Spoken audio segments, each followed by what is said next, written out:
நமக்கு முன்னாடி நமக்கு வேண்டிய ஒருத்தர் ஒரு கிளாஸ்ல நமக்கு பழச்சாறு கொண்டாந்து வைக்கிறாருன்னு வச்சுங்க. உடனே நாம என்ன பண்ணுவோம்? எடுத்து கிடுகிடுன்னு சாப்பிட்ருவோம், அடுத்தவங்க யாரும் வர்றதுக்குள்ள. அதை விட்டுட்டு அதை கொண்டாந்து வச்சவர்கிட்டயே அதோட விலை என்ன அப்படி இப்படின்னு நான் கேட்டுக்கிட்டு இருப்போம். நாம கேட்க மாட்டோம். ஆனா காந்திஜி அப்படி கேட்டாராம். எப்ப தெரியுமா? 1935. அந்த வருஷம் மே மாசத்துல ஒரு நாள் காந்திஜி டெல்லியில இருக்கிறார். அப்ப அவருக்கு 2 டம்ளர் மாம்பழச்சாறு கொண்டாந்து கொடுக்குறாங்க. அதை வாங்குறார். இதோட விலை என்ன அப்படின்னு கேட்டார் காந்திஜி. யாருக்கிட்ட கேட்டாருன்னா மனுபென் காந்தி கிட்ட கேட்கிறார். அவங்க தான் கொண்டாந்து கொடுக்குறாங்க. காந்திஜிக்கு உதவி செய்யறதுக்காக அவர் கூடவே இருந்தவங்க அவங்க கிட்ட தான் கேட்கிறாரு. காந்திஜி சும்மா வேடிக்கைக்காக இப்படி கேட்கிறாருன்னு நினைச்சுட்டாங்க அந்த அம்மா. அதுவும் இல்லாம அதோட விலையை கேட்டா காந்திஜி நிச்சயமா அதை சாப்பிட மாட்டார் அப்படிங்கிற பயம் வேற. அதனால அந்த அம்மா பதில் எதுவும் சொல்லாம கம்முன்னு இருந்துட்டாங்க. கொஞ்ச நேரம் ஆச்சு. அந்த பழச்சாறு வச்ச இடத்துல அப்படியே இருக்குது. வச்ச இடத்துல வச்சபடியே இருக்கு. காந்திஜி அதை சாப்பிடவே இல்லை. மனுபென் காந்தி பார்த்தாங்க. மெதுவா காந்திஜி கிட்ட போய் அதை சாப்பிடுங்களேன் அப்படின்னாங்க. பழச்சாறு விலை என்னன்னு கேட்டேன். அதுக்கு பதில் இல்லை. அது முதல் தப்பு. பதிலை எதிர்பார்த்திருந்தும் அதை பத்தி விசாரிக்கல. அது 2வது தப்பு. இப்படி 2 தப்புகளை பண்ணிவிட்டு என்கிட்ட வந்து இதை சாப்பிடுங்கன்னு சொன்னா அது எப்படி அப்படின்னு கேட்டாராம் காந்திஜி. மனுபென் காந்தி என்ன சொல்றதுன்னு தெரியாம திகைச்சு போய் நின்றுகிட்டு இருந்தாங்க. காந்திஜி தொடர்ந்து சொன்னாராம். இப்ப என் முன்னாடி வச்சிருக்கிற இந்த பழச்சாறு விலை சுமாரா ஒரு அரை ரூபாயாவது இருக்கும். அது அந்த காலத்து மதிப்பு. இந்த பழச்சாறு இல்லாம கூட என்னால இருக்க முடியும். ஆனா அவசியமான பொருள்களை வாங்கறதுக்கு கூட சக்தி இல்லாத மக்கள் இந்த நாட்டில் நிறைய பேர் இருக்கிறாங்க. அப்படி இருக்கிறப்போ எனக்கு என்னத்துக்கு இந்த விலை உயர்ந்த பானம்? இதை இப்போ நான் சாப்பிட்டா என் உடம்பு வேணும்னா ஆரோக்கியமாகலாம். ஆனா என் மனசு அமைதி அடையாது. எனக்கு என்னுடைய உடல் ஆரோக்கியத்தை விட மன ஆரோக்கியம் தான் முக்கியம். அதனால இதை நான் சாப்பிட மாட்டேன், எடுத்துட்டு போயிடு அப்படின்னாராம். அந்த சமயத்துல ஒரு அகதி பொண்ணு 2 குழந்தைகளோட காந்திஜியை பார்க்கறதுக்காக வந்தது. வணக்கம் சொல்லிச்சு. காந்திஜி உடனே தனக்கு முன்னாடி இருந்த பழச்சாற்றை எடுத்து அந்த பொண்ணுகிட்டையும் குழந்தைகள்கிட்டையும் கொடுத்து சாப்பிட சொன்னார். அவங்க அதை வாங்கி ரொம்ப சந்தோஷத்தோட சாப்பிட்டாங்களாம். அதை பார்த்த காந்திஜி முகத்துல ஒரு புன்னகை, ஒரு பரவசம், ஒரு திருப்தி. அவர் மனசு நிறைஞ்சி இருந்தது. அப்ப அவர் சொன்னாராம், ஆண்டவன் எனக்கு எப்பவும் சரியான சமயத்துல கை கொடுப்பாருங்கிறது அதுக்கு இதுதான் அத்தாட்சி. நான் ஒரு இக்கட்டான சூழ்நிலையில இருக்கிறப்ப கூட கடவுளின் கருணையால் அந்த சூழ்நிலை என்னை பாதிக்கல. என் கூட இவ்வளவு நாள் பழகியும் கூட இங்க இருக்கிறவங்க எனக்கு அதிக விலை உள்ள பழரசத்தை கொடுத்தாங்க. ஆனா சரியான நேரத்தில் அதை சாப்பிட வேண்டியவங்களை என்கிட்ட அனுப்பி வச்சு என்னை சந்தோஷப்படுத்தினார் கடவுள். அவருக்கு நன்றி அப்படின்னாராம் மகாத்மா காந்தி. உடல் ஆரோக்கியத்தை விட மன ஆரோக்கியம் தான் எனக்கு முக்கியம்னு சொன்னார் பாருங்க. அதை நாம எல்லாரும் மனப்பூர்வமா இன்னைக்கு சிந்திச்சு பார்க்கணும். இந்த காலத்துல எல்லாரும் அப்படியா நினைக்கிறாங்க? எனக்கு தெரிஞ்ச ஒருத்தர் இருந்தார். தினமும் காலையில ஒரு காபி சாப்பிட உட்கார்ற நேரத்துல பக்கத்து வீட்டுக்காரர் வந்து சேருவார் கரெக்டா. உடனே அவரும் தனக்குன்னு வந்திருக்கிற காப்பியை எடுத்து மனப்பூர்வமா பக்கத்து வீட்டுக்காரர்கிட்ட கொடுத்துருவார். அதுக்கப்புறம் அவருக்காக வேற காப்பி போட்டு கொண்டாந்து கொடுத்தாலும் வேண்டான்னு சொல்லிடுவார். ஆண்டவனா பார்த்து சரியான நேரத்துல அவரை எங்க வீட்டுக்கு தினமும் அனுப்பி வைக்கிறார் அப்படிம்பார். ஏன் அப்படி சொல்றீங்க அப்படின்னு கேட்டோம் ஒரு நாள். அதுக்கு அவர் சொல்றார், எனக்கு என்னோட உடல் ஆரோக்கியம் தான் முக்கியம். இத கடவுள் புரிஞ்சுக்கிட்டு எங்க வீட்டு காப்பியை சாப்பிடுறதுக்கு தினமும் அடுத்த வீட்டுக்காரனை அனுப்பி வைக்கிறார் அப்படின்னார். ஐயா, என்னுடைய நூல் வெளியீட்டு விழாவுக்கு அவசியம் நீங்க வரணும் அப்படின்னு கூப்பிட்டார் ஒருத்தர். எப்போ வரணும்னு கேட்டேன். அடுத்த வாரம்னார். சரி, புத்தகம் தயாராயிட்டுதா அப்படின்னு. நாளைக்கு தான் அச்சிக்க கொடுக்க போறேன்னார். என்னங்க இது, புத்தகம் அச்சிடுறதுக்கு முன்னாடியே அழைப்பிதழை வந்து அச்சடிச்சு விட்டீங்களே அப்படின்னு கேட்டேன். அதனால என்னங்க, அந்த காலம் மாதிரி அப்பெல்லாம் அச்சுக்கலை வந்து எவ்வளவு முன்னேறியாச்சுங்க. Lino type, mono type, photo type, laser, இப்படி என்னென்னமோ வந்தாச்சு. இன்னைக்கு கொடுத்தா நாளைக்கே புத்தகம் தயார் அப்படின்னார். இப்படி இந்த அளவுக்கு முன்னேறி இருக்கிற இந்த அச்சுக்கலை ஆரம்பத்துல எப்படி இருந்தது தெரியுமா? அந்த காலத்துல காகிதம்னா என்னன்னே தெரியாது. அப்படி ஒண்ணு கண்டுபிடிக்கப்படவே இல்லப்போ. அப்பெல்லாம் எதையாவது ஒண்ணு எழுதணும்னா அதுக்கு ஆட்டு தோலை தான் பயன்படுத்தி இருக்கிறாங்க. கண்ணுக்குட்டி தோல் கூட அதுக்கு உபயோகப்பட்டுதான். ஐரோப்பாவில் இருந்த பாதிரியார்கள் தோல்ல எழுதப்பட்ட புத்தகத்தை தயாரிக்கிறதுல ரொம்ப கெட்டிக்காரங்களாம். எகிப்து, அப்புறம் மத்திய தரைக்கடல் ஓரத்துல உள்ள நாடுகள், இங்க எல்லாம் தோல் தான் எழுது பொருளா பயன்பட்டு வந்திருக்குது. ஆனா நம்ம நாட்டுல ஓலைச்சுவடிகளை எழுத்துக்கு பயன்படுத்தி இருக்கிறாங்க. எழுதுறதுக்கு தோலை பயன்படுத்தினவங்க பிறகு பேப்பரைஸ் அப்படிங்கிற கோரை புல்ல அதுக்கு பயன்படுத்தினாங்களாம். இதெல்லாம் அப்படி கொஞ்சம் கொஞ்சமா கண்டுபிடிச்சிட்டு வந்திருக்கிறாங்க. அந்த புல்லை கச்சிதமா நறுக்க வேண்டியது, நல்லா பதப்படுத்த வேண்டியது, அதுக்கப்புறம் அதுல எழுத வேண்டியது, அவ்வளவுதான். பேப்பருங்கிற சொல்லே இந்த பேப்பைரஸ் அப்படிங்கறதுல இருந்து வந்ததுதான். அதுக்கப்புறம் தான் காகிதம் வந்தது. இத முதல்ல சீன நாட்டுல தான் கண்டுபிடிச்சாங்க. அது வந்த பிறகு அச்சு எந்திரம் கண்டுபிடிக்க வேண்டிய அவசியம் ஏற்பட்டது. அதை கண்டுபிடிச்சவர் ஜெர்மானிய அறிவியல் அறிஞர் ஜான் கூட்டன்பர்க். அச்சு கலைக்கு அடித்தளம் அமைச்சவர் அவர் தான். ஜெர்மனியில மெயின்ஸ் அப்படிங்கிற ஊர்ல 1399 பிறந்தார். அவரோட மாமன் ஒருத்தர் உலோக வேலையில வல்லவர். அவர்கிட்ட இந்த வேலையை கத்துக்கிட்டார். அதோட வைர கற்களை பட்டை தீட்டுறதுலயும் ரொம்ப தேர்ச்சி பெற்றிருந்தார். இளம் வயசுலயே சும்மா இருக்க மாட்டாராம். எதை செஞ்சாலும் அதை திறமையா செய்வாராம். அவர் தான் முதல்ல மர அச்சு எழுத்துக்களை உருவாக்கினார். அது மேல மை தடவி பிரதிகள் எடுத்தார். அதுக்கப்புறம் உலோக எழுத்துக்கள், முதல்ல காரியம், அப்புறம் இரும்பு, அப்புறம் கலப்பு உலோகம். பிறகு அச்சடிக்கிறதுக்கு எந்திரம் ஒன்னையும் உருவாக்கினார். முதல்ல பைபிள் அச்சடிச்சார். 1468 அவர் இறந்து போனார். 16ஆம் நூற்றாண்டுல மேலை நாடுகள்ல இருந்து மர எழுத்துக்களை கொண்டுகிட்டு தமிழ்நாட்டுல கிறிஸ்தவ நூல்களை அச்சிட்டாங்க. அப்பெல்லாம் அச்சகங்கள் போதிய அளவுக்கு இங்க இல்ல. அதுக்கு என்ன காரணம்னா, இந்தியர்கள் அச்சகங்களை நடத்தக்கூடாது அப்படின்னு சட்டம். 1835 வரைக்கும் அந்த சட்டம் நடைமுறையில இருந்தது. இந்த நிலைமையில அங்கேயும் இங்கேயுமா 1-2 அச்சகங்கள் ஆரம்பமாச்சு. 1713 தரங்கம்பாடியில லூத்தரன் மிஷன் அச்சகம், அதே ஆண்டுல சென்னையில SPCK அச்சகம். இது ரெண்டும் தான் இந்தியாவில முதல்ல தொடங்கப்பட்ட அச்சகங்கள். ஆட்டுத்தோல்லையும் ஓலைச்சுவடியிலையும் எழுதப்பட்ட எழுத்துக்கள் இன்னைக்கு எங்கேயோ போயிட்டுது. ஆனா நம்ம ஊர்ல எழுத்தாளர்கள் நிலைமை தான் ஒன்னும் சொல்லிக்கிறது மாதிரி இல்ல. நம்ம ஆள் ஒருத்தர் சொன்னார், சார் நான் சொந்தத்துல ஒரு அச்சாபீஸ் வச்சிருந்தேன், இப்பவும் வச்சிருக்கிறேன். அதனால என்னுடைய படைப்புகளை புத்தகமா வெளியிடுறதுல எனக்கு ஒன்னும் கஷ்டம் இல்ல. வருஷத்துக்கு ஒரு புத்தகம் எழுதி வெளியிட்டுருவேன். 15 வருஷமா இலக்கிய உலகத்துக்கு இப்படி சேவை செஞ்சுக்கிட்டு வர்றேன். ஆனா இந்த வருஷம்தான் வாசகர்கள் எனக்கு பாராட்டு விழா நடத்தி இருக்கிறாங்க அப்படின்னார். இந்த வருஷம் அப்படி என்ன விசேஷம் அப்படின்னு கேட்டோம். இந்த வருஷம்தான் நான் எந்த புத்தகம் எழுதி வெளியிடாம இருந்தேன், அதுக்காகத்தான் எனக்கு இந்த பாராட்டு விழா அப்படின்னார். ஒரு ராஜா இருந்தார். நாடு பூராவும் நிறைய மரங்களை நட்டு வளர்க்கணுங்கிறது அவரோட ஆசை. தானே அதுக்கு முன்மாதிரியா இருக்கணும்னு நினைச்சார். அரண்மனையை சுத்தி மரங்களை நட்டு வளர்த்தார். இத பார்த்துட்டு ஜனங்களும் அவங்கவுங்க வீட்டை சுத்தி மரக்கன்றுகளை நட்டு வளர்த்தாங்க. கொஞ்ச காலத்துல ஊரு பூரா பசுமையா மாறிச்சு. எல்லாருக்கும் சந்தோஷமா இருந்தது. இது ஒரு பக்கம் இருக்கட்டும். இப்ப நான் சொல்ல போற கதை வேற. அதாவது அந்த ராஜா ஒரு நாள் தன்னுடைய அரண்மனைய சுத்தி இருக்கிற விதவிதமான மரங்களை எல்லாம் போய் பார்த்தார். எப்படி இருக்கிறீங்க அப்படின்னு ஒவ்வொரு மரத்துக்கிட்டையும் விசாரிச்சாராம். எந்த மரமும் சந்தோஷமா இருக்கிறதா தெரியல. அதுக்கும் மனசுல ஒரு குறை. முதல்ல ஆலமரத்துக்கிட்ட போனார். அது சொல்லிச்சு, மண்ணா நான் நல்லா பெருசா வளர்ந்துருக்கிறேன், அடர்த்தியா இருக்கிறேன், கிளையெல்லாம் 4 பக்கமும் நல்லா படர்ந்துதான் இருக்குது, இருந்தாலும் எந்த பிரயோஜனமும் இருக்கிறதா தெரியல எனக்கு. என்னுடைய பழம்லாம் ரொம்ப சின்னதா இருக்குது, என் கண்ணுக்கு சரியா புறப்பட மாட்டேங்குது. நான் இருக்கிற சைஸுக்கு என்னுடைய கிளையில இருக்கிற பழம்லாம் எவ்வளவு பெருசா இருக்கணும், அது இத்தினூண்டு இருக்கிறது எனக்கு பெரிய அவமானமா இருக்கு. இப்படி இங்க நின்றுகிட்டு இருக்கிறதே ரொம்ப கூச்சமா இருக்கு. ஒரு நல்ல புயல் வந்ததுன்னா பேசாம சாஞ்சு விடலாமான்னு பாக்குறேன் அப்படின்னு புலம்புது ஆலமரம். சரி இருக்கட்டும்னு நினைச்சுக்கிட்டு ராஜா அடுத்தபடியா ஒரு அத்தி மரத்துக்கிட்ட போனார். அதுவும் புலம்ப ஆரம்பிச்சுட்டுது. நான் கூட பெரிய மரம் தான், இல்ல இலையெல்லாம் அழகா தான் இருக்குது, பழம் அழகா இருக்குது, இருந்தாலும் உள்ள விஷயம் இல்லையே, அத்தி பழத்தை புட்டு பார்த்தா அத்தனையும் சொத்த அப்படின்னு பழமொழியே உண்டாயிட்டுத. இப்படி ஒரு கெட்ட பேரோட நான் இருக்கணுமா அப்படின்னு புலம்புது அது.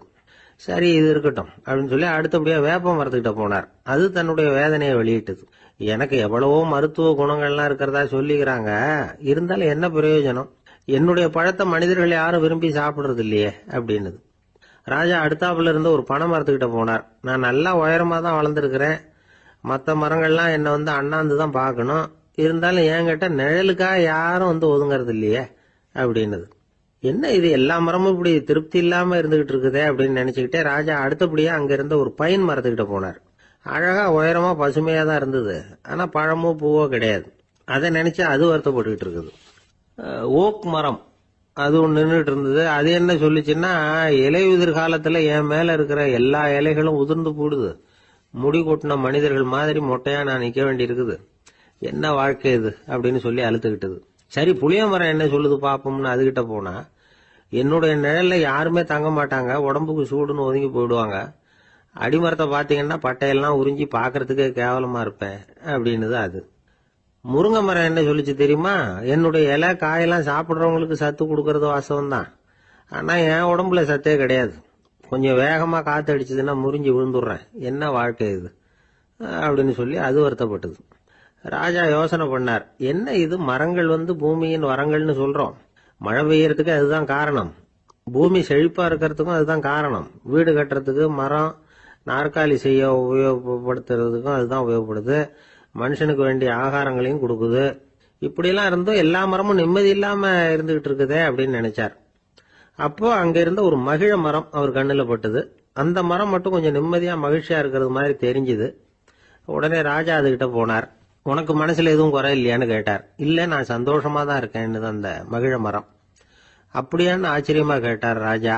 ஆமா மன்னா, இந்த இடத்துல நீங்க ஒரு முருங்கை மரத்தையோ வேப்ப மரத்தையோ கூட நட்டிருக்கலாம், ஆனா இந்த இடத்துல நடுறதுக்கு என்ன தேர்ந்தெடுத்திருக்கிறீங்க, அதுவே எனக்கு பெருமை, அதுவே எனக்கு திருப்தி அப்படின்னு தான் மகிழ மரம். மகிழ மரம் சாதாரணமா தான் இருக்கும், இளம் மஞ்சள் நிறத்துல பூக்கள், அது காய்ந்தும் மனம் வீசும். மகிழ மரம் மாதிரி மன திருப்தியோட வாழறதுக்கு நாம கத்துக்கணுமா.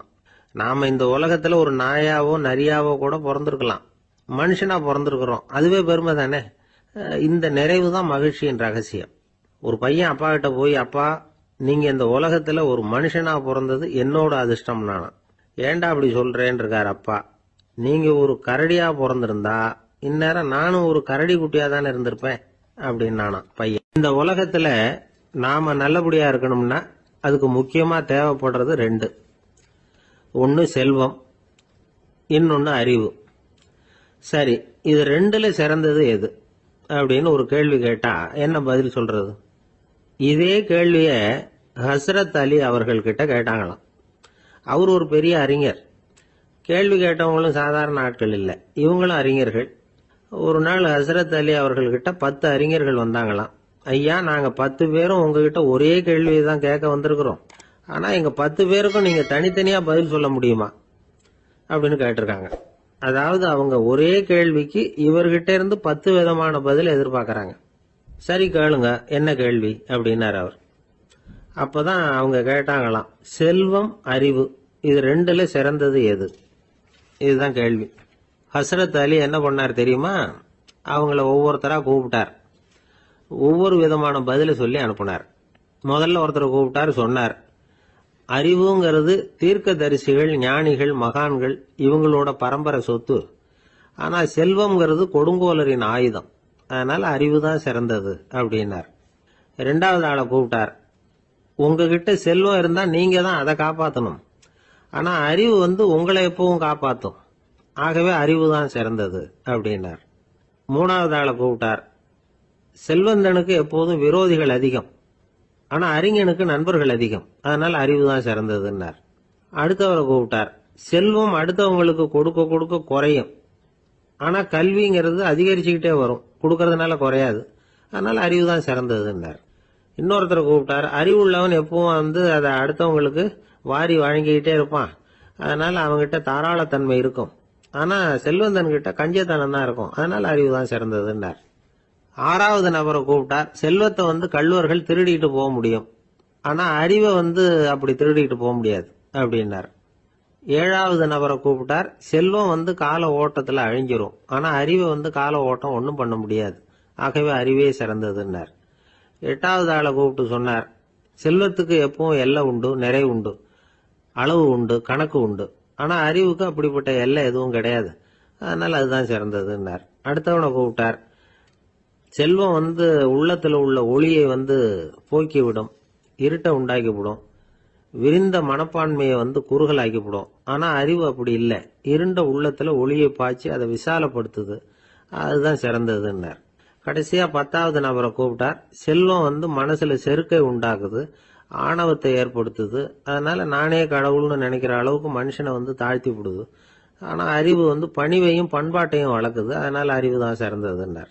ஆக இப்படி 10 பேருக்கும் 10 விதமா பதில் சொன்னது மூலமா ஹஸ்ரத் அலி அவர்கள் அறிவு தான் செல்வத்தை விட சிறந்தது அப்படிங்கறதுக்கு 10 காரணங்களை சுட்டி காட்டியிருக்கார்.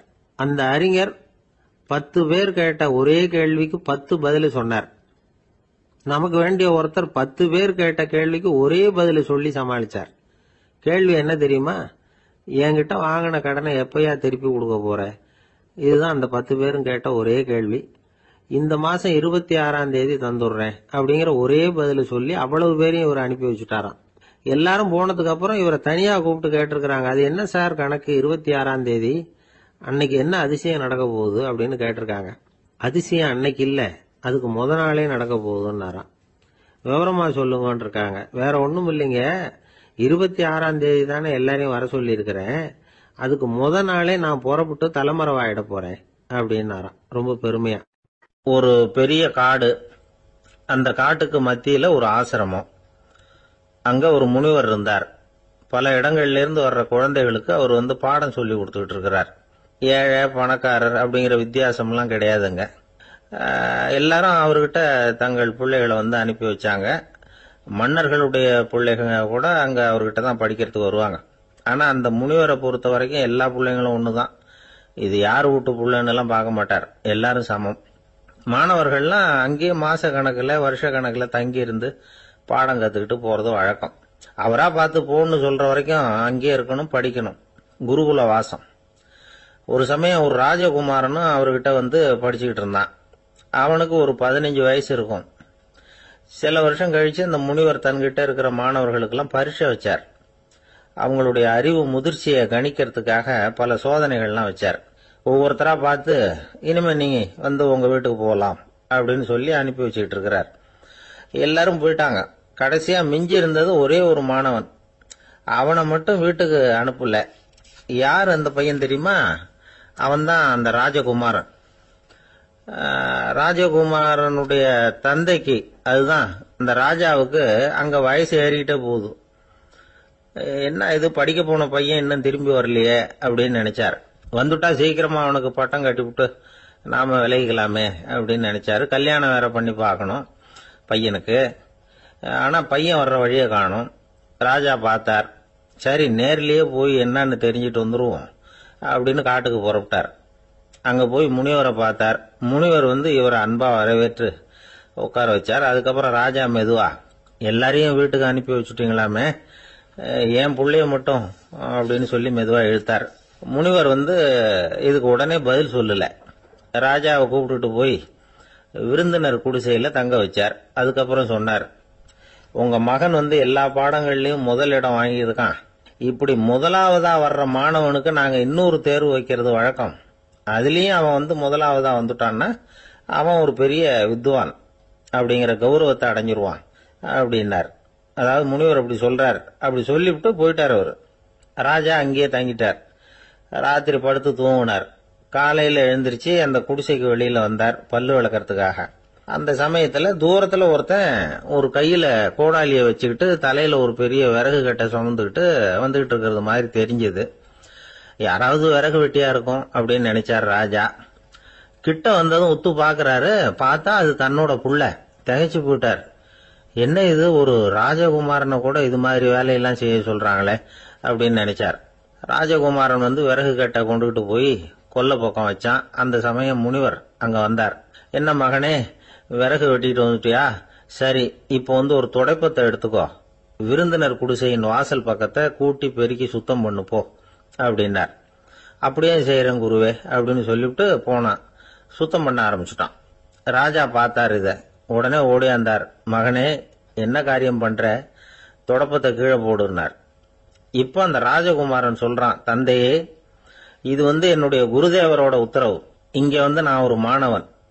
இங்க அரசனும் ஒண்ணுதான், ஆண்டியும் ஒண்ணுதான். குருதேவர் சொல்றத மறுக்காம செய்யறது தான் எங்க கடமை அப்படின்னா. இந்த சமயம் முனிவர் அங்க வந்தார். இவனை முதுகுல தட்டி கொடுத்தார். அப்புறம் ராஜா கிட்ட சொன்னார், அரசே, உங்க புள்ள எங்க கடைசி தேர்வுலையும் வெற்றி பெற்றுட்டான். பணிவுதான் மாணவர்களின் மிக உயர்ந்த குணம். குருநாதர் சொல்றது மனசுக்கு பிடிக்கலன்னா கூட மறுக்காம செய்யணும். அப்படி செய்யறதுனால எதை செய்யலாம், எதை செய்யக்கூடாது அப்படிங்கிற விவேகம் அவங்களுக்கு வந்துடும். செய்யக்கூடாதத கூட பெரியவங்க சொல்லிவிட்டா செஞ்சுதான் ஆகணும் அப்படிங்கிற பணிவு அவங்களுக்கு வந்துடும். இந்த குணம் வந்துட்டுதுன்னா அவங்க எத்தனை கடினமான வேலையா இருந்தா கூட ரொம்ப சுலபமா செஞ்சு முடிச்சிருவாங்க. தூக்கத்திலேயும் அப்புறம் துக்கத்திலேயும் தோண்டு போட மாட்டாங்க. இந்த பணிவும் விவேகமும் அவங்க கிட்ட மன உறுதியை ஏற்படுத்தும். அந்த உறுதி உங்க பையனுக்கு வந்தாச்சு. இனிமே அவனை நீங்க அழைச்சிட்டு போகலாம். அவன் நிச்சயமா பேரும் புகழும் பெறுவான் அப்படின்னாரு.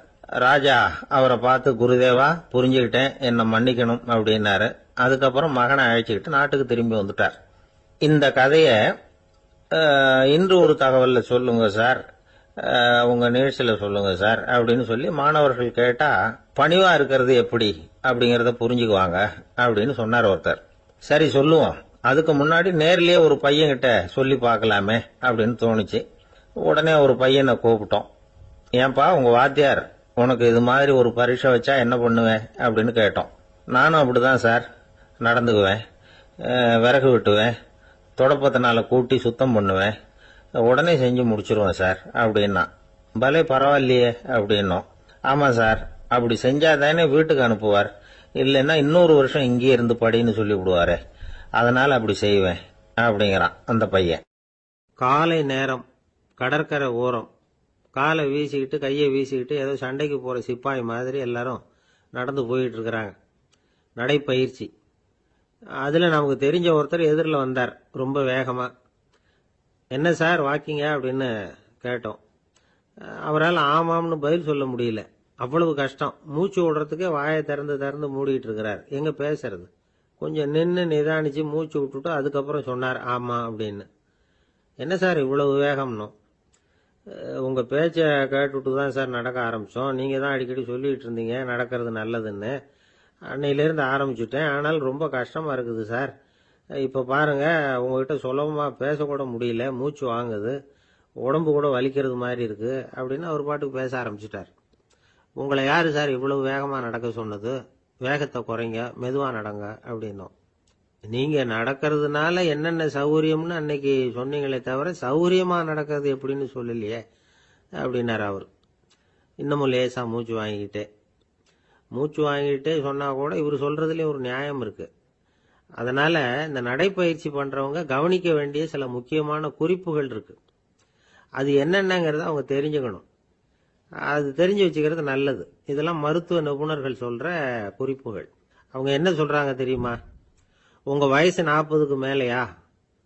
உங்க எடை இருக்க வேண்டியதை விட 10 கிலோ அதிகமா இருக்குதா? நீங்க புகை பிடிக்கிறவரா? இதய நோய், ரத்த நாள நோய், உயர் ரத்த அழுத்தம் இப்படி ஏதாவது உங்களுக்கு உண்டா? அப்படின்னா நீங்க உங்க இஷ்டத்துக்கு வரிஞ்சு கட்டிக்கிட்டு நடைப்பயிற்சி பண்ண ஆரம்பிச்சிடாதீங்க. முதல்ல ஒரு மருத்துவ பரிசோதனை பண்ணிக்கோங்க, அதுதான் நல்லது அப்படின்னு அவங்க சொல்றாங்க. நடக்கிறப்போ, உடற்பயிற்சி செய்யறப்போ மார்பு பகுதியில அல்லது வேற எங்கேயாவது தொடர்ந்து வலி இருந்ததுன்னா பயிற்சியை நிறுத்தி விட்டு டாக்டரை போய் பார்க்கணும். நடைப்பயிற்சி பண்றப்போ உங்க சக்திக்கு தகுந்த மாதிரி மெதுவா அதிக கஷ்டம் இல்லாம முன்னேறலாம். அங்க என்ன போட்டியா வைக்கிறாங்க? முந்திக்கிட்டு போய் என்ன பண்ண போறோம்? பரிசா வாங்க போறோம். அதனால நிதானம் அவசியம் அப்படிங்கறது அவங்க ஆலோசனை. தொந்தரவு கொடுக்காத ஷூ, டிரெஸ் இதுகளை உபயோகப்படுத்துங்க. பாதத்துல ஆடு தசை இருக்குல்ல, அங்க ஏதாவது பிரச்சனை இருந்ததுன்னா டாக்டரை பாருங்க. இந்த பாதத்துல வலி வரும் அந்த இடத்துல. வெயில் காலமா இருந்தா தலைக்கு தொப்பி வச்சுக்கோங்க. பனியில நடந்தாலும் அப்படித்தான், தலையை பத்திரமா பாத்துக்குங்க. நம்ம கிட்ட ஏதோ கொஞ்சம் உருப்படியா தெரியறது அதுதானே. உடற்பயிற்சிக்கு முன்னாடி பின்னாடி பயிற்சி செய்யறப்போ நிறைய தண்ணி குடிக்கலாமா. முதல் 1 மாசத்துக்கு கொஞ்சம் தளர்த்தியா சாவகாசமா நடக்கலாம். மணிக்கு 3 அல்லது 4 கிலோமீட்டர் வேகம்னு வச்சுங்களேன். அதுக்கப்புறம் வேகத்தை அதிகப்படுத்தலாம். மணிக்கு 6 அல்லது 8 கிலோமீட்டர் அளவுக்கு நடக்கலாம். நல்லா கையை வீசிக்கிட்டு நடக்கணும். மூச்சு விடுற எண்ணிக்கை அதிகரிக்கணும். இது மாதிரி ஒரு 30 நிமிஷம் நடக்கலாம். தனியா நடந்து போறதுக்கு உங்களுக்கு என்னமோ மாதிரி இருக்குதா? கூட யாரையாவது சேர்த்துக்குங்க, ஒரு குரூப்பா சேர்ந்து போகலாம். நடக்கிறதுங்கிறத ஒரு சந்தோஷமான சமாச்சாரமா ஆக்கிக்கணும். தினம் இப்படி நடக்க வேண்டி இருக்குதே அப்படின்னு புலம்பிக்கிட்டே போகக்கூடாது. சில பேர் நடக்கிறப்போ கடந்த காலத்தை அசை போட்டுக்கிட்டே போவாங்க, சில பேர் வருங்காலத்தை அசை போட்டுக்கிட்டே போவாங்க, சில பேர் முக்கியமான திட்டம்லாம் இப்படி நடக்கிறப்ப தான் தீர்மானம் பண்ணுவாங்க. நடக்கிறதுனால மன இறுக்கம் குறையுது, பரபரப்பு குறையுது, மன ஆற்றல் பெருகுது, தன்னம்பிக்கை வளருது, முதுமை தள்ளி போகுது, செயல்திறன் அதிகரிக்குது. இதை தவிர உடம்புக்கும் பல விதமான சௌகரியங்கள் ஏற்படுது. அதனால இதுவரைக்கும் நடக்க ஆரம்பிக்காதவங்க இனிமே இந்த குறிப்புகளை கவனத்தில் வச்சுக்கிட்டு நடக்க ஆரம்பிச்சுடலாம். சார்லஸ் லேம்ப் அப்படின்னு ஆங்கில இலக்கிய மேதை ஒருத்தர், அவர் ஒரு தரம் உடம்பு சரியில்லைன்னு டாக்டர் கிட்ட போனாராம். டாக்டர் அவரை பார்த்துட்டு, நீங்க தினமும் காலையில வெறும் வயத்துல நடக்கணும் அப்படின்னாராம். வெறும் வயத்துல நடக்கிறதுக்கு நான் தயார், ஆனா வயிறு கிடைக்கணுமே சார், யார் வயத்து மேல நடக்கிறது டாக்டர் அப்படின்னு கேட்டாராம் இவர். ஒரு நண்பர் யாருக்கோ போன் பண்ணிட்டு இருந்தார். அவர் பேசி முடிச்சதும் நான் அவரை பார்த்து, இப்போ போன் பண்ணீங்களே அந்த போன் நம்பர் என்ன அப்படின்னு கேட்டேன். அவரு தலையை சொரிஞ்சுக்கிட்டார், ஞாபகம் வரலன்னார். சரி சார் அதை விடுங்க, உங்க மனைவி பேர் என்ன அப்படின்னு கேட்டேன். மாலதின்னார். என்ன சார் இது வேடிக்கை, கொஞ்ச நேரத்துக்கு முன்னாடி பேசின போன் நம்பர் மறந்து போச்சு, எப்பவோ கல்யாணம் பண்ணிக்கிட்ட மனைவி பேர் மறக்கல, அதை கரெக்டா சொல்லிவிட்டீங்களே அப்படின்னு கேட்டேன். அவர் என்ன ஒரு மாதிரியா பார்த்தார். அவரு அப்படி என்ன பார்த்ததுல ஒன்றும் தப்பு இல்லை, ஏன்னா நாம எல்லாருமே அப்படித்தானே. ஒரு குறிப்பிட்ட காரியத்துக்காக தொலைபேசியில ஒருத்தட்ட பேசுறோம், அதுக்கப்புறம் அந்த எண் நமக்கு அனாவசியம், அதனால மறந்துடுறோம். இதுக்கு பேர் தான் தற்காலிக ஞாபகம். ஆனா மனைவி பேரை மறந்துட முடியுமா? முடியாது. அது அவசியமான ஒண்ணு. அடிக்கடி அந்த பேரை உபயோகப்படுத்துறோம், அதனாலேயும் அது முக்கியங்கிறதுனாலேயும் அதை மறக்கிறது இல்லை. இதுக்கு பேரு நிரந்தர ஞாபகம். சரி, இந்த தற்காலிக ஞாபகம், நிரந்தர ஞாபகம், இது ரெண்டு ஞாபக அளவுகளையும் கட்டுப்படுத்துறது எது அப்படின்னா மூளைக்குள்ள நடக்கிற மின்சார நடவடிக்கைகள் தான். தற்காலிக ஞாபகம் ஒரு மின்னல் மாதிரி தோன்றி மறையுது, நிரந்தர ஞாபகம் ஒரு படிவம் போல மூளையில படிஞ்சுடுது. ஒரு சம்பவத்தின் பல பிரதிகள் மூளையில பல்வேறு பகுதிகளிலேயும் படியறதுனால ஒன்னு மறைஞ்சாலும் மறந்தாலும் இன்னொன்னு மறையறதில்ல. இப்படிப்பட்ட நிலைமையில தான் இந்த தொண்டையில இருக்கு வாயில வரமாட்டேங்குது சார் அப்படிமா. ஒருத்தருக்கு எந்த துறையில ஆர்வமும் ஈடுபாடும் அதிகமோ அது சம்பந்தமான ஞாபக சக்தி அதிகமா இருக்கும். தொழிலை விரும்புகிற ஒரு டெலிபோன் ஆபரேட்டருக்கு எண்கள்லாம் நல்ல ஞாபகம் இருக்கும். அது மாதிரி கவிஞர்களுக்கு வார்த்தைகள் நல்ல ஞாபகத்தில் இருக்கும். இது ஒரு பக்கம் இருந்தாலும் ஒரு மூளை எண்களை விட எழுத்துக்களை விட படங்களை ரொம்ப சுலபமா ஞாபகத்துல வச்சுக்குது. புரிஞ்சுக்கிற தன்மை, அனுபவம், புத்தி கூர்மை இது கூடி குறையறத பொறுத்து ஞாபக சக்தியும் ஏறும் இறங்கும். இப்போ உதாரணத்துக்கு ஒரு பையனுக்கு படிச்சது எதுவும் ஞாபகத்துல இல்லைன்னா அவன் அதை சரியா புரிஞ்சுக்கலன்னு அர்த்தம். இந்த மறதிங்கிறது எந்த சமயத்துல ஒரு பிரச்சனை ஆகுது தெரியுமா? உங்களுக்கு வேண்டியப்பட்ட ஒருத்தரை ஞாயிற்றுக்கிழமை சாயந்தரம் சரியா 5 மணிக்கு கடற்கரைக்கு வர சொல்லிவிட்டு அந்த நேரத்தை மறந்துட்டா அது பரவாயில்ல, வர சொன்னதையே மறந்துட்டாதான் நிலைமை மோசம்னு அர்த்தம். இப்படி இருந்தா இது சிகிச்சை எடுத்துக்க வேண்டிய நிலைமைங்கிறத புரிஞ்சுக்கணும். ஆமா, இதுக்கும் மருந்து இருக்கு. ஆனா மூளை குறிப்பிட்ட அளவுக்கும் கீழே இயங்குறப்போ இன்னொன்னு சொல்லுவாங்க, இந்த நியூரோ டிரான்ஸ்மிட்டர் அப்படின்னு சொல்லுவாங்க. அப்படிங்கிற மூளை ரசாயனம் ரொம்பவும் குறைஞ்சி போறப்போ மட்டும்தான் உபயோகப்படும். டாக்டர் என்ன சொல்றாங்க தெரியுமா? மூளையை பொறுத்த வரைக்கும் அதுல ஞாபக சக்தி அதிகமா உள்ள மூளை, மறதி உள்ள மூளை அப்படின்னு ஒண்ணும் கிடையாது அப்படிங்கிறாங்க. நினைவு வச்சுக்கிறதுக்கு பயிற்சி அளிக்கப்பட்ட மூளை, பயிற்சியற்ற மூளை அப்படின்னு வேணும்னா சொல்லலாம் அப்படின்னு சொல்றாங்க. அதனால நம்ம ஞாபக சக்திங்கிறது நம்ம கிட்ட இருக்கிற பயிற்சி, முயற்சி இதை பொறுத்து தான் அமையும். ஒருத்தர் ஒரு பென்சிலை எங்கேயோ வச்சுக்கிட்டு தேடிட்டு இருந்தார். அப்புறம் என்னமோ தீவிரமா யோசனை பண்ணி அதை ஞாபகப்படுத்தி பார்த்துக்கிட்டு இருந்தாராம். எதிரில் உட்கார்ந்து இருந்தவர் சொன்னார், பென்சிலை தானே தேடிட்டு இருக்கீங்க, அது உங்க வலது காதுல இருக்குது சார் அப்படின்னாராம் அவரு. இதுக்கு அவரு சொல்லியிருக்காரு, பென்சிலை வலது காதுல தான் வச்சிருக்கேங்கிறது எனக்கு நல்லா ஞாபகம் இருக்கு, ஆனா எது வலது காதுங்கிறது தான் மறந்து போச்சு அப்படின்னாராம். அவர் அதை தான் யோசிச்சுட்டு இருந்திருக்கிறார். ஒருத்தர் ஓடி வந்தார், இன்னொருத்தரை பார்த்து, சார் உங்க சைக்கிளை ஒரு நாள் இரவல் கொடுங்களேன், பக்கத்து ஊருக்கு போயிட்டு வர வேண்டியிருக்கு அப்படின்னார். இவர் சைக்கிளை கொடுத்து பத்திரமா கொண்டுட்டு போங்கன்னார். சார் இதை பத்திரமா கொண்டு போறேன், கவலையே வேணாம், ஏன்னா இது உங்களோட சைக்கிள் அப்படின்னு நான் நினைக்கல, என்னோட சைக்கிளா நினைக்கிறேன் அப்படின்னார். அதுக்கப்புறம் தான் இவருக்கு உண்மையாவே பயம் வந்துட்டுது. ஏன்னா அவர் சொன்னது மாதிரி அதை தன்னோட சைக்கிளாவே நினைச்சு தள்ளிட்டு போட்டா என்ன பண்றது? எது எதை நம்முடையதா நினைக்கணுங்கிறதுக்கு ஒரு வரையறை இருக்கு. சில பேர் ஆபீஸையே வீடா நினைச்சு விடுறது உண்டு. அப்படிப்பட்டவங்க கூட வீட்டை ஆபீஸா நினைக்கிறது இல்ல. ஏன்னா வீட்டில் இவர் ஆபீசரா நடந்துக்க முடியறதில்ல. இதெல்லாம் ஒரு பக்கம் இருக்கட்டும். இப்போ விஷயத்துக்கு வருவோம். பொறியியல் மேதை டாக்டர் விஸ்வேஸ்வரய்யா இருந்தார் இல்லையா, பாரத ரத்னா விருதெல்லாம் கொடுத்தாங்களே. ஆபீஸ் வேலை வேற, சொந்த வேலை வேற அப்படிங்கிறதுக்கு ஒரு உதாரணமா இருந்தவர் அவர். மைசூர் மகாராஜா கிட்ட திவானா இருந்தார். அவர் ஒரு நாள் அரசாங்க வேலை காரணமா வெளியூர் போயிருந்தார். ஹாசன்கிற ஊருக்கு பக்கத்துல ஒரு பயண மாளிகை, அங்க தங்கிவிட்டார். ராத்திரி அங்க தங்கி இருந்துட்டு விடிஞ்சதும் ஊருக்கு திரும்புறதாக திட்டம். ராத்திரி தூங்கறதுக்கு ரொம்ப நேரம் ஆயிட்டுது. ரொம்ப நேரம் வரைக்கும் அரசாங்க சம்பந்தப்பட்ட வேலைகளையே பார்த்துக்கிட்டு இருக்கிறார். அரசாங்க ஃபைல்கள் நிறைய இருந்தது. அதையெல்லாம் ஒவ்வொன்றா எடுத்தார், படிச்சு பார்த்தார், பரிசீலனை பண்ணார். அதில் எழுத வேண்டியதை எழுதினார், கையெழுத்து போட்டார். ஒரு வழியா அந்த வேலையெல்லாம் முடிஞ்சுது. அதுக்கப்புறம் என்ன பண்ணார்னா, தன்னுடைய சூட்கேஸை திறந்தார். அதிலிருந்து 2 மெழுகுவத்தியை எடுத்து கொளுத்தி வச்சார். அந்த பயண மாளிகையில அது வரைக்கும் எரிஞ்சுக்கிட்டு இருந்த மின்சார விளக்குகளை அணைச்சுட்டார். அதுக்கு பிறகு அந்த மெழுகுவத்தி வெளிச்சத்துல சில புத்தகங்களை தொடர்ந்து படிக்க ஆரம்பிச்சிட்டார். அந்த பயண மாளிகையில பணியாளரா இருந்தவர் இதை பார்த்துட்டு ஓடி வந்தார். மறுபடியும் மின் விளக்க போடுறதுக்காக போனார். விஸ்வேஸ்வரய்யா அதை பார்த்துட்டு போட வேணாம்ட்டாராம். இதுவரைக்கும் நான் அரசாங்க அலுவல்களை கவனிச்சுக்கிட்டு இருந்தேன், அதனால மின் விளக்குகள் அப்ப எரிஞ்சதுல தப்பு இல்ல. இப்ப நான் புத்தகம் படிச்சுக்கிட்டு இருக்கேன், இது என்னுடைய சொந்த வேலை. இங்க இருக்கிற மின் விளக்கு அதுக்காக ஏன் எரியணும் அப்படின்னு கேட்டாராம். இப்ப இருக்கிற சில அரசு பணியாளர்கள் கிட்ட இந்த சம்பவத்தை பேச்சோட பேச்சா சொல்லி பார்த்தேன். அவங்களால இதை ஜீரணிக்கவே முடியல. நேர்மை தேவைதான் சார், அதுக்காக அவ்வளவு தூரத்துக்கு அது தேவையா அப்படிங்கிறாங்க. விஸ்வேஸ்வரய்யா அப்படி பண்ணினது தான் ஒரு நேர்மையாளர் அப்படின்னு இந்த உலகத்துக்கு நிரூபிக்கணுங்கிறதுக்காக இல்ல. தான் அப்படி நடந்து காட்டினா தன்னை சுத்தி இருக்கிறவங்களும் அதை கேள்விப்படுறவங்களும் முடிஞ்ச அளவுக்கு பொது வாழ்க்கையில அரசு பணியில நேர்மையை கடைபிடிக்க முயற்சி பண்ணலாமே அப்படிங்கிறதுக்காகத்தான். இப்பவும் சில பேர் இருக்கிறாங்க, இவங்க ஆபீஸ் வேற வீடு வேறன்னு நினைக்கிறது இல்ல, அவ்வளவு உரிமை. ஒருத்தர் அப்படிதான், அவருக்கு அவசரமா 5000 ரூபாய் தேவைப்பட்டது. ஆபீஸ் பணத்தை எடுத்துக்கிட்டார். அந்த நேரம் பார்த்து ஆடிட் வந்துட்டுது. ஆப்பிட்டுக்கிட்டார். விசாரணை நடக்குது. அவர் சொல்றார், சார் நான் நேரம் காலம் பார்க்காம ஆபீஸ்ல வேலை செய்வேன். ஏன்னா அதை என்னோட ஆபீஸா நினைக்கிறேன். அவசரத்துக்கு அந்த பணத்தை எடுத்தேன், மறுபடியும் வச்சுடலாம்னு தான் இருந்தேன். அதுக்குள்ள இப்படி ஆயிட்டுது. நீங்க என்ன நினைச்சாலும் சரி, நான் ஆபீஸ் வேற வீடு வேற அப்படின்னு நினைக்கிறது இல்ல, அது என்னோட சுபாவம் அப்படின்னார்.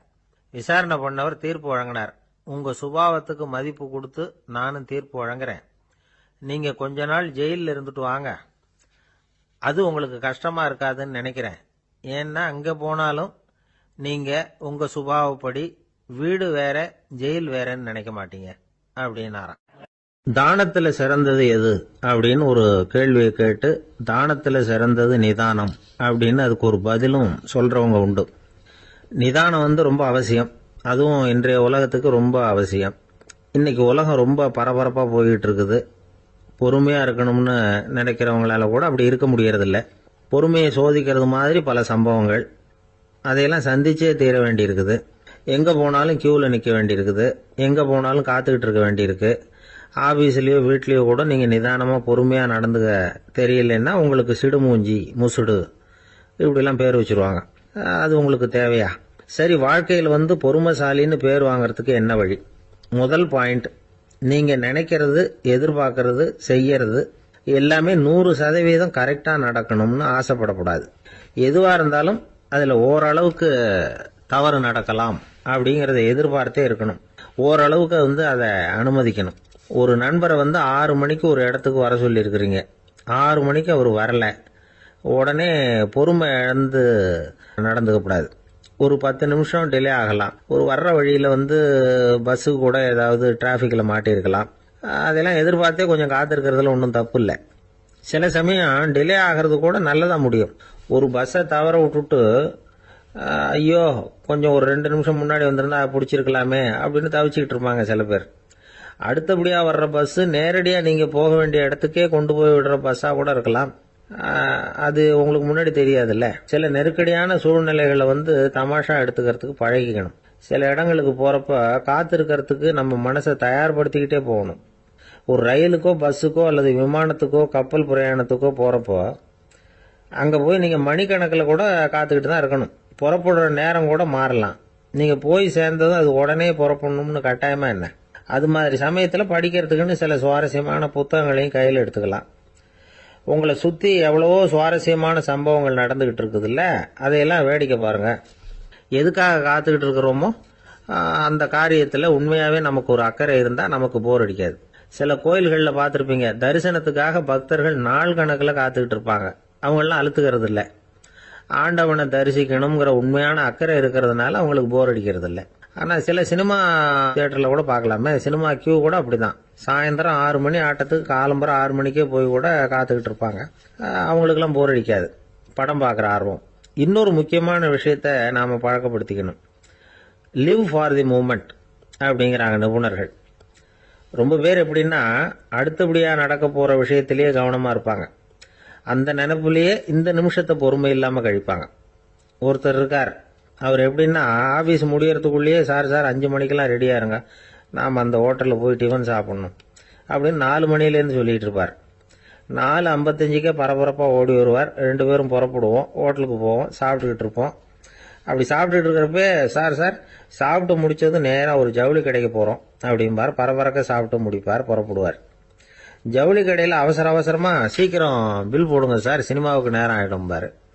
சினிமா தியேட்டரில் உட்காந்து அடுத்தபடியாக எங்கே டின்னர் சாப்பிட்றதுன்னு யோசனை பண்ணிகிட்டு இருப்பார். ராத்திரி படுக்கையில் விழுந்ததுக்கு அப்புறமும் நாளைக்கு காலையில் எழுந்திரிச்சதும் அதை பண்ணணும் இதை பண்ணணும்னு திட்டம் போட்டுக்கிட்டே இருப்பார். அதாவது எப்பவும் அடுத்த நிமிஷம், அடுத்த நாள், அடுத்த வாரம், அடுத்த வருஷம், இதுதான் அவங்க சிந்தனை.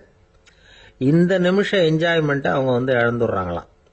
அதனால தான் வாழ்நாள் பூரா பொறுமையின்மை, அவஸ்தை, அல்லல். அதனால நாம் எல்லாரும் வாழ்க்கையில் நிதானமாக இருக்கிறதுக்கு கற்றுக்கணுமா.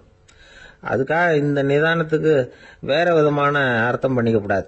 ஒருத்தர் அப்படித்தான் ஒரு தடவை அவருடைய குதிரை காணாமல் போயிட்டு தான். அதுக்காக அவர் கவலைப்படல, நிம்மதியாக இருந்தார், சந்தோஷமாக இருந்தார். என்ன சார் இது, உங்கள் குதிரை திருட்டு போயிட்டுதுங்கிறீங்க, நீங்கள் கவலைப்படாமல் இருக்கிறீங்களே அப்படின்னு கேட்டாங்களாம். அதுக்கு அவர் சொல்லியிருக்கார், நல்ல வேலை சார், கட்டியிருந்த குதிரை காணாமல் போயிருக்குது. நான் அது மேலே உட்காந்துருக்கிற சமயம் அது காணாமல் போயிருந்ததுன்னா, திருட்டு போயிருந்ததுன்னா நானும் சேர்ந்துல காணாமல் போயிருப்பேன் அப்படின்னாராம். எவ்வளவு நிதானமான ஆள் பாருங்க. திபேத் நாட்டில் புத்த மடாலயங்கள் நிறைய உண்டு. அதுக்கு ஒரு தலைமையகமும் உண்டு. அது இந்த திபேத் தலைநகரம் லாசாவில் இருக்குது. ரொம்ப காலத்துக்கு அப்பால அதை பற்றியெல்லாம் நிறைய விவரங்கள் எழுதி வச்சிருக்கிறாங்க. அது இப்போவும் நமக்கு கிடைக்குது.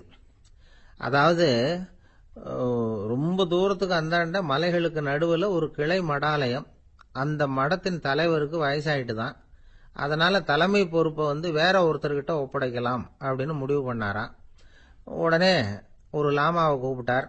அவர் மூலமா தலைமை மடாலயத்துக்கு செய்தி அனுப்புனார், பொருத்தமான வாரிசு ஒருத்தரை அனுப்பி வைக்கும்படியாக. அந்த வாலிப லாமா புறப்பட்டார். காடு மேடெல்லாம் நடந்து போறார்.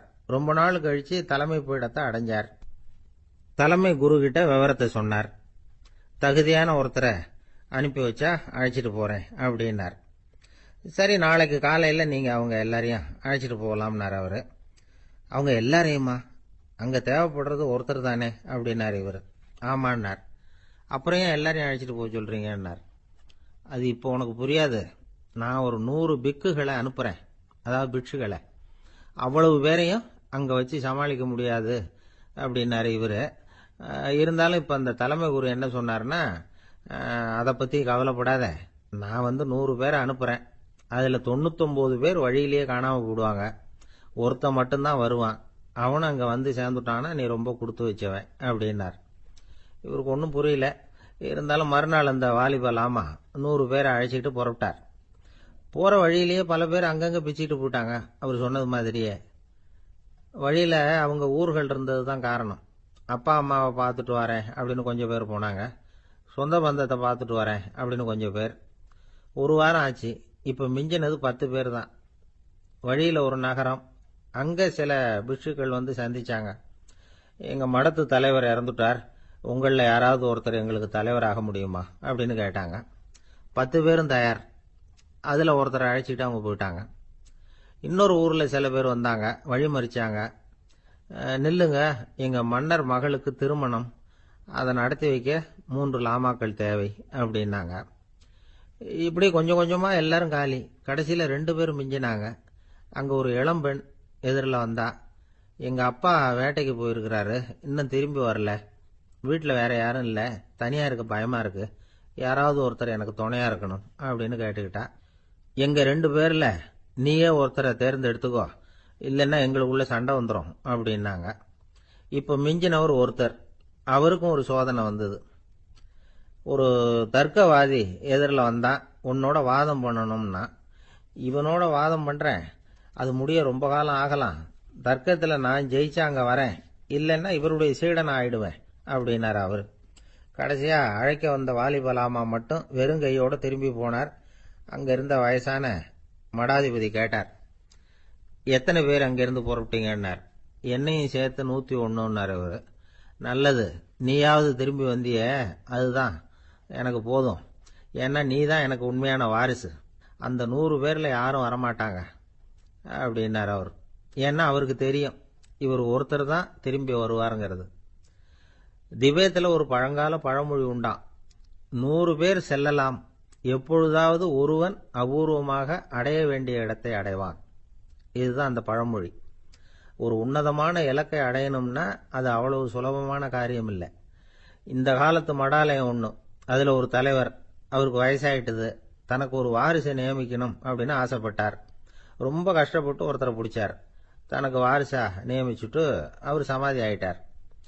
புதுசா பொறுப்பேற்றுக்கிட்டவர் அப்படியே உட்கார்ந்துருந்தார். அவரை தேடிட்டு பத்திரிகை நிருபர்கள்லாம் வந்தாங்க, கேட்டாங்க. அவரு உங்க பொறுப்புல அவர் பெரியவர் விட்டுட்டு போன இது எவ்வளவு சுமாரா தேரும், எவ்வளவு விட்டுட்டு போனார் அப்படின்னு கேட்டிருக்கிறாங்க. அது என்ன ஒரு 50 லட்சம் இருக்கும் அப்படின்னாராம். அவ்வளவும் பணமா அப்படின்னு கேட்டிருக்காங்க. இல்லைங்க, கடன் அப்படின்னாராம் இவர். ஒரு காட்டுல ஒரு நரி இருந்தது. ஒரு நாள் காலை நேரம் அது தன்னுடைய இருப்பிடத்திலிருந்து வெளியில வந்தது.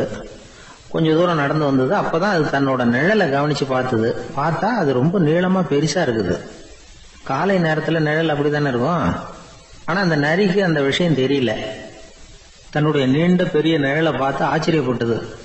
ஆஹா, நாம இவ்வளவு பெருசாவா இருக்கிறோம் அப்படின்னா என்னுடைய காலை சாப்பாட்டுக்கு ஒரு யானை இல்லைன்னா ஒரு ஒட்டகம் கிடைச்சாதான் சரியா இருக்கும் போல இருக்கு அப்படின்னு முடிவு பண்ணிட்டுது.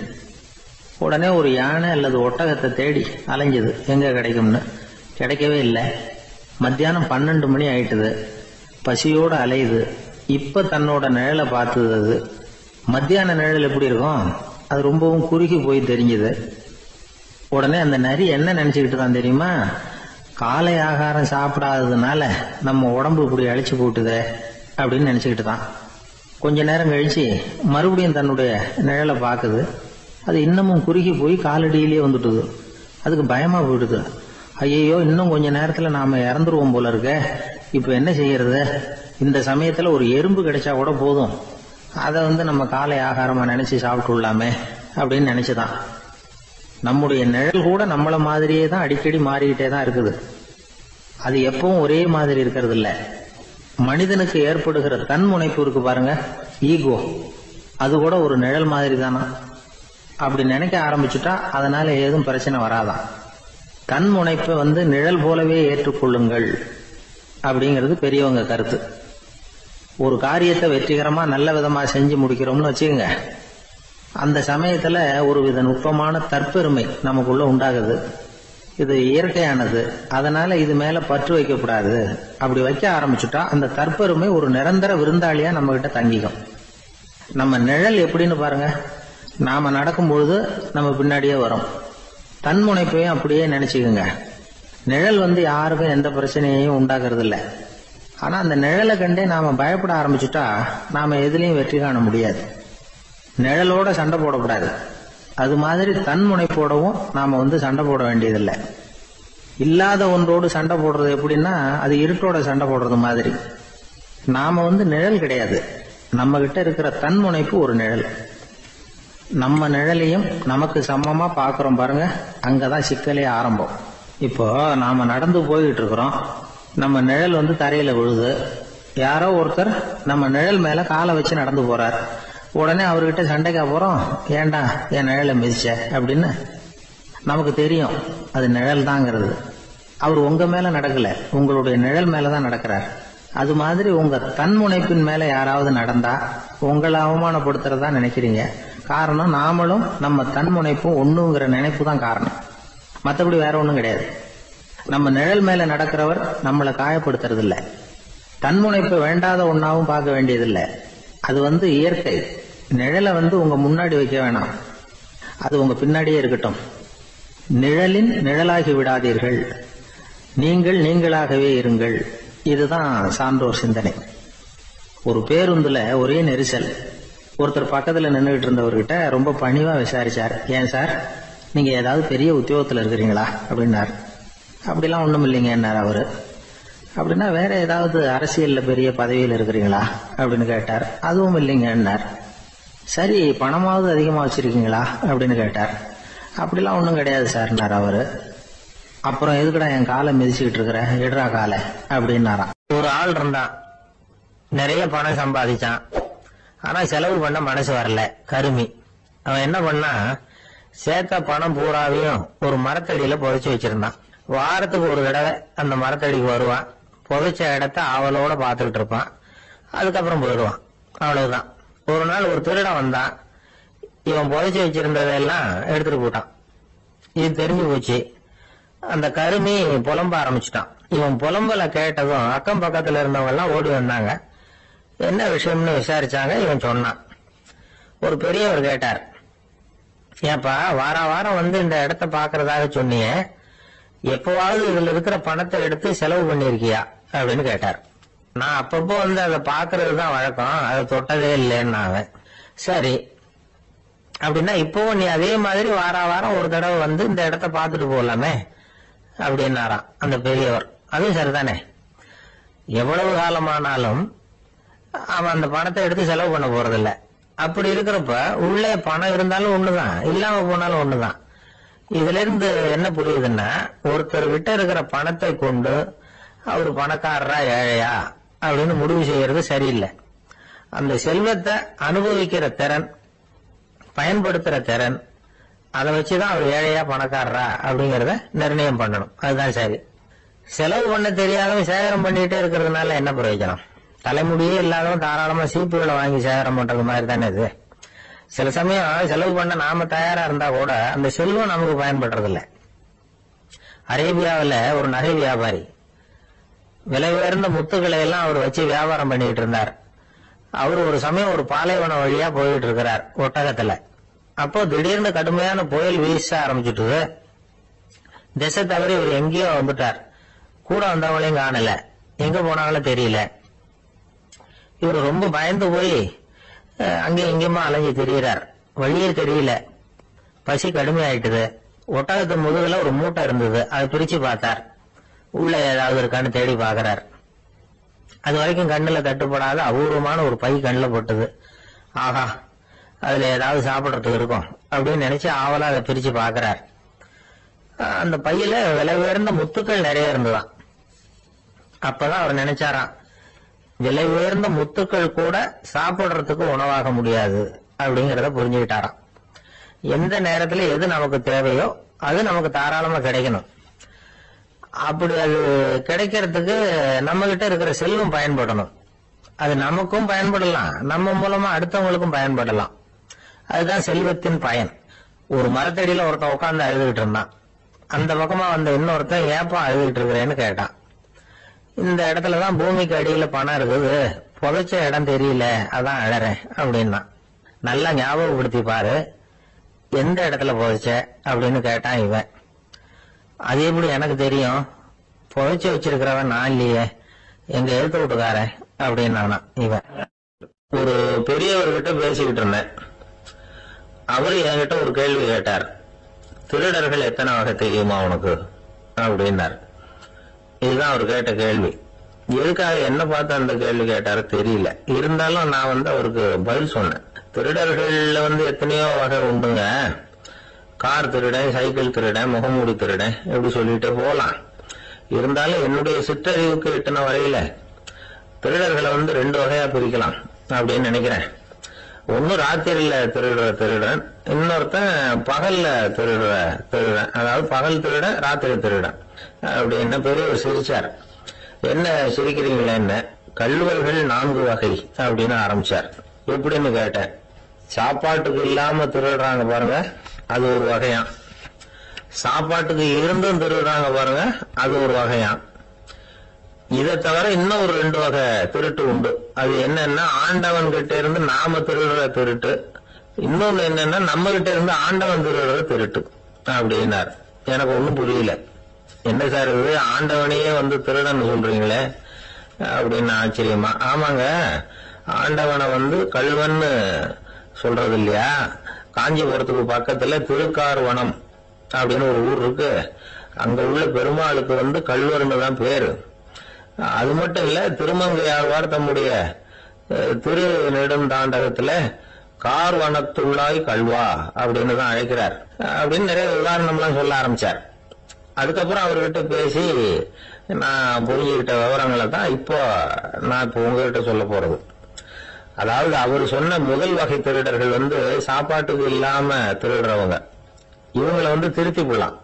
சாப்பாட்டுக்கு இருந்தும் பணம் சேர்க்கணுங்கிற ஆசையால பொய் கணக்கெல்லாம் எழுதுறாங்க பாருங்க, அவங்க தான் 2வது வகை.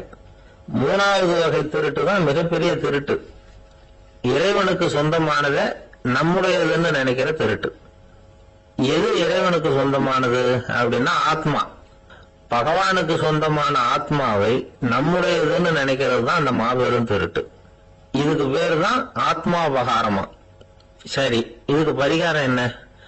எல்லாம் இறைவனுடையது, நமக்கு ஒண்ணும் இல்லை அப்படின்னு நினைக்கிறது தான் இதுக்கு பரிகாரம். இதெல்லாம் இருக்கட்டும். 4வது திருட்டு ஒண்ணு சொன்னோம்ல, ஆண்டவன் நம்ம கிட்ட இருந்து திருடுறது. அது எப்படி? ஆண்டவனை வந்து கள்வன்னு சொல்றாங்க, அது சரி. அவர் என்னத்தை திருடினார்? இப்போ இன்னொருத்தருக்கு சொந்தமான ஒன்னை எடுத்து வச்சுக்கிறது தான் கள்ளத்தனம். ஆனா ஆண்டவன் எடுத்துக்கிட்டோம்னா இருக்கிறது எல்லாமே அவனுக்கு சொந்தம். அப்படி இருக்கிறப்போ அவரை எப்படி கள்வன்னு சொல்றது? இது என்ன புரியாம இருக்குது அப்படின்னு சொல்லி பார்த்தா அதுக்கும் விளக்கம் சொல்றாங்க அவங்க. அதாவது ஆண்டவனுக்கு வந்து உருவமே கிடையாது, அருவமா இருக்கிறவன், அதாவது உருவம் இல்லாம இருக்கிறவன். அப்படி உள்ள பகவான் வந்து நம்மள மாதிரி உருவத்துல இருக்கிறான். நம்மள மாதிரியே கைய கால மூக்கெல்லாம் இருக்குது ஆண்டவனுக்கு. இந்த உருவம் நம்ம கிட்ட இருந்து திருடினது தானே. அவன் வந்து தன்னுடைய உண்மையான திருமையை வந்து நமக்கு காட்டாம, அதாவது தரிசனம் கொடுக்காம இருக்கிறது கள்ளத்தனம் தானே. அதனாலதான் இதுவும் ஒரு பெரிய திருட்டு, இருக்கிறதுலயே மிகப்பெரிய திருட்டு அப்படிங்கிறார். என்கிட்ட இருந்த பேசிக்கிட்டு இருந்தாரு, இந்த விஷயம்லாம் சொல்லிட்டு இருந்தாரு இந்த பெரியவர். அதாவது திருட்டை வந்து ஆன்மீக நோகத்துல அவர் பாக்குறார். நம்ம பார்வையில இதை விட அபூர்வமான திருட்டுலாம் இங்க உண்டு, அபூர்வமான திருடர்களும் உண்டு.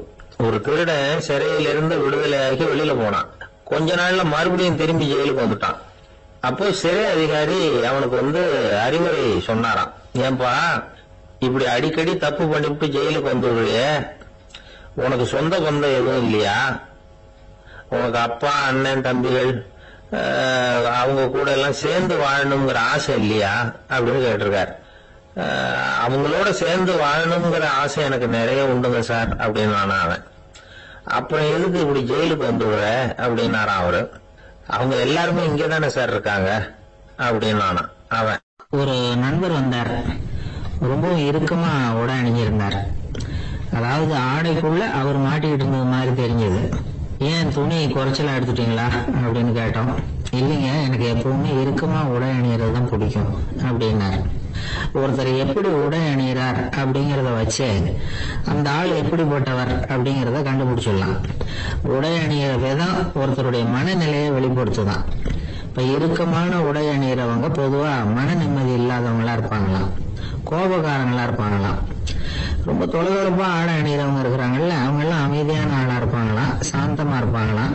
இவங்க எல்லாம் போராடுறதுக்கு சரியா வரமாட்டாங்களாம்.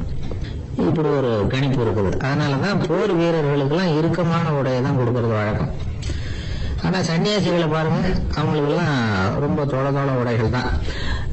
அவங்க எல்லாம் வந்து டைட் பேண்ட் போட்டுட்டு நிக்க மாட்டாங்க சன்னியாசிகள்லாம். அதே மாதிரி சன்னியாசிகள்லாம் காவி உடைய தேர்ந்தெடுக்கிறதுக்கும் காரணம் உண்டு. பல ஆண்டுகள் சோதனை செஞ்சு பார்த்துட்டு தான் சன்னியாசத்துக்கு காவி தான் சரி அப்படின்னு முடிவு பண்ணியிருக்கிறாங்க. இப்ப பௌதீக விஞ்ஞானப்படியும் அதுதான் சரி. அதாவது சூரிய ஒளியில வந்து 7 வண்ணங்கள் உண்டு. ஒரு பொருள் மேல அது விழும்போது அந்த பொருள் நமக்கு சிவப்பா தெரிஞ்சதுன்னா அந்த பொருள் வந்து சிவப்பை தவிர மற்ற எல்லா நிற கதிர்களையும் உள்வாங்கிக்கிட்டு சிவப்பு நிறத்தை மட்டும் வெளியில விடுது, அதாவது விலைக்கு விடுது. அதனாலதான் அந்த பொருள் வந்து சிவப்பா தெரியுது. உடல் ஆரோக்கியத்துக்கு ஓரளவு சிவப்பு தேவைப்படுது. அதனாலதான் காவி உடை அணிஞ்சா சூரிய ஒளி ஓரளவு சிவப்பு விலகிப்போம். அதாவது சிவப்பின் பலனும் கிடைக்கும், இந்த சிவப்பின் கெடுதலும் இல்லை அப்படின்னு யோசனை பண்ணாங்க. காவி வந்து உதய வேளையின் நிறம். கீழ் வானத்துல கதிர் உதிக்கிற வேளையில முதல் ஒளி தோன்றுகிற நேரத்துல காவி நிறம் தான் கசியும். தியானம் செய்யறப்ப முதல்ல காணக்கூடிய ஒளி காவி நிறம் தான். தியானத்தின் உச்ச நிலையின் நிறம் நீலம். தியானம் வந்து காவி நிறத்துல ஆரம்பமாகி நீல நிறத்துல நிறைவடைகிறது அப்படிங்கிறார் ஓஷோ. நீலம் வந்து தியான சிகரம், காவி வந்து தியான ஆரம்ப குறியீடு, ஒரு சன்னியாசியின் ஆரம்ப தரிசனம் அப்படிங்கிறார் அவர். ஒருத்தர் நாள் பூரா காவி உடைய அணிஞ்சிருந்தா அந்த நிறம் வந்து அவருக்கு வந்து தியானத்தை பற்றிய நினைவை வந்து ஊட்டிக்கிட்டே இருக்கும். இப்படியே வந்து ஆடைக்கும் தியானத்துக்கும் இடையில ஒரு தொடர் ஏற்படுது. ஒரு துறவியின் உள்ளார்ந்த பண்பா அது மாறுது. கடை வீதியில ஒரு பொருள் வாங்க போறோம், அது மறந்துடக்கூடாதுங்கிறதுக்காக ஞாபகம் முடிச்சு போட்டுக்கிறோம். அந்த முடிச்சுக்கும் பொருளுக்கும் தொடர்பு இல்லை. ஆனா கடை வீதிக்கு போன உடனே அந்த முடிச்சு வந்து அந்த பொருளை ஞாபகப்படுத்துது. அதாவது அந்த முடிச்சு வந்து ஒரு தொடர்பு அம்சமா அமையுது. அது மாதிரிதான் காவி உடையும். ஒரு துறவி வந்து நடக்கும்போது, சாப்பிடும்போது, குளிக்கும்போது அவருடைய காவி உடை அவருக்கு வந்து ஞாபகப்படுத்திக்கிட்டே இருக்கும். அது ஒரு நிலைப்படுத்தப்பட்ட நினைவாக ஞாபகம் முடிச்சாக மாறிடுது. காவி ஆடை இல்லைன்னா ஒருத்தரால துறவியாக முடியாதுன்னு அர்த்தம் இல்லை. அதே நேரத்துல காவி ஆடையால ஒன்னும் பிரயோஜனம் இல்லை, அதுல ஒன்னும் அர்த்தம் இல்லை அப்படின்னு சொல்லிட முடியாது. இதுதான் உண்மை. இவ்வளவு தூரம் காவி ஆடையை பத்தி சொல்றதுனால எல்லாரும் சன்னியாசியா போடுவோம் அப்படின்னு நாம சொல்றதாக யாரும் நினைச்சிடக்கூடாது. மனசுக்கும் நிறத்துக்கும் உள்ள சம்பந்தத்தை தெரிஞ்சுக்கிறதுக்காக தான் இவ்வளவு. நமக்கு தெரிஞ்ச நண்பர் ஒருத்தர் இருக்கிறார், ஆபீஸ்ல வேலை பார்க்கிறவர். ஒவ்வொரு மாசமும் 20ஆம் தேதிக்கு பிறகு அவர் போய் பாத்தீங்கன்னா காவி உடை அணிஞ்சுக்கிட்டு கண்ணை மூடிக்கிட்டு கை ரெண்டையும் விரிச்சு வச்சுக்கிட்டு தியானத்திலேயே உட்காந்துருப்பாரு. ஏன் இப்படி பண்றீங்கன்னு கேட்டேன். அதாவது 20ஆம் தேதிக்கு பிறகு என் கையில ஒரு பைசா கூட கிடையாது, ஒரு சன்னியாசி லெவல்ல இருக்கிறேன், என்கிட்ட எதுவும் செலவுக்கு கேட்காத அப்படின்னு என் மனைவிக்கு நான் சூக்கா உணர்த்துறதுக்காக அப்படி உட்காந்துருப்பேன் அப்படின்னு விளக்கம் கொடுக்கிறார் அவர். ஒரு சிகை அலங்கார கூடம், ரொம்ப சுறுசுறுப்பா எல்லாரும் வேலை செஞ்சுட்டு இருக்கிறாங்க. முடிவெட்டிக்க வந்திருக்கிறவங்க நிறைய பேர், எல்லாரும் வரிசையா உட்காந்துருக்கிறாங்க. அந்த சமயத்துல திடீர்னு கதவை திறந்துகிட்டு ஒருத்தர் உள்ள வர்றாரு. அவரு ஒரு பெரிய மனிதர், அவரும் முடிவெட்டிக்கிறதுக்காக தான் உள்ள வந்திருக்கிறாரு. அவரை பார்த்த உடனே அங்க வரிசையில உட்காந்துருந்தவங்க எல்லாரும் எழுந்திரிச்சு அவர்கிட்ட வந்துட்டாங்க. அவரை சுத்தி நின்றுட்டாங்க. எப்படி இருக்கிறீங்க, நல்லா இருக்கீங்களா அப்படின்னு விசாரிக்க ஆரம்பிச்சுட்டாங்க. எல்லாம் முடிஞ்சதும் வந்தவர் கேட்டார், வரிசையில கடைசியா இருக்கிறவர் யார் அப்படின்னு கேட்டார். ஏன்னு கேட்டாங்க. நான் அதுக்கு அடுத்தபடியா உட்காரணும், அதுக்காக தான் கேட்கிறேன் அப்படின்னாரு.